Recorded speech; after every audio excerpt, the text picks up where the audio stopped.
নমস্কাৰ দৰ্শকসকল, আকৌ এবাৰ মোৰ চেনেললৈ আপোনালোকক স্বাগতম জনাইছোঁ। আৰু ভাবিলোঁ এটা চাটনি বনাম আৰু লগতে ভাবিলোঁ আপোনালোকৰ লগতো শ্বেয়াৰ কৰি দিওঁ, আৰু সেইকাৰণে ভিডিঅ'টো আৰম্ভ কৰিলোঁ। এয়া দেখিছেনে, আমলখি কিমান ভাল আমাৰ দেহৰ কাৰণে আপোনালোকে জানেই।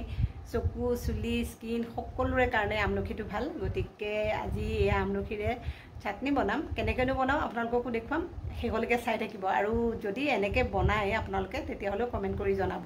আৰু এনেই খাইতো ভালেই লাগে নহয় জানো। মইতো এনেই খাওঁতে শেষ হয়, বহুত বেছি ভাল পাওঁ আমলখি খাই। আহক দেৰি নকৰোঁ।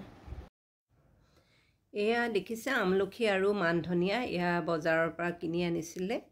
আৰু এতিয়া মই ইয়াৰে চাটনি বনাবলৈ কেইটামান আমলখি ল'লোঁ, আৰু আমলখিকেইটা খুব ভালকৈ ধুই লৈছোঁ। মান ধনিয়া পাতো ছিঙি ধুই লৈছোঁ। আদা, নহৰু আৰু জলকীয়া লৈছোঁ জোখ অনুসৰি আমলখিৰ লগত মিলাই। আৰু এই আমলখিখিনি মই এতিয়া কি কৰিম, গুটিৰ পৰা কাটি ল'ম সৰু সৰুকৈ, নহ'লে মিক্সিত মাৰিবলৈ অসুবিধা হ'ব সেইকাৰণে। আৰু এয়া চাওক, এনেধৰণে মই গুটিৰ পৰা কাটি ল'লোঁ।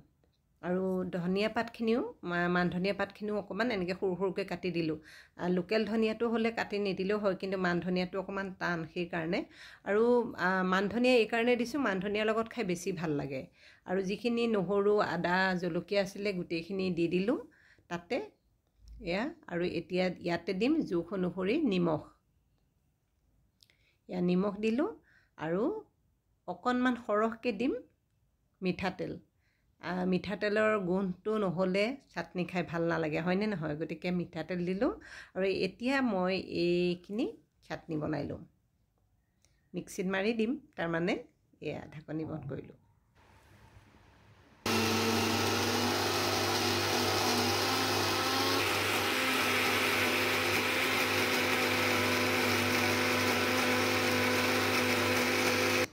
আৰু এয়া 2-3 মিনিট মাৰিলেই ধুনীয়াকৈ গুড়া হৈ গ'ল। চাওকচোন, দেখিছে কিমান ধুনীয়া হৈছে।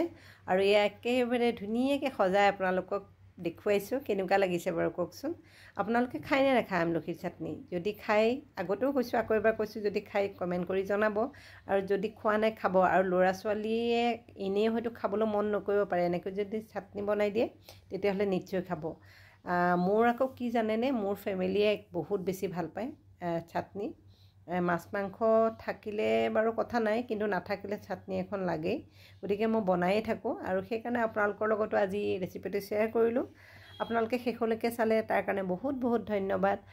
যদি মোৰ ৰেচিপিটো চাই ভাল পালে তেতিয়াহ'লে লাইক শ্বেয়াৰ কৰিব। আৰু মই আৰু দুটামান চাটনি ৰেচিপি লৈ সোনকালে আপোনালোকৰ ওচৰলৈ আহি আছোঁ। ধন্যবাদ।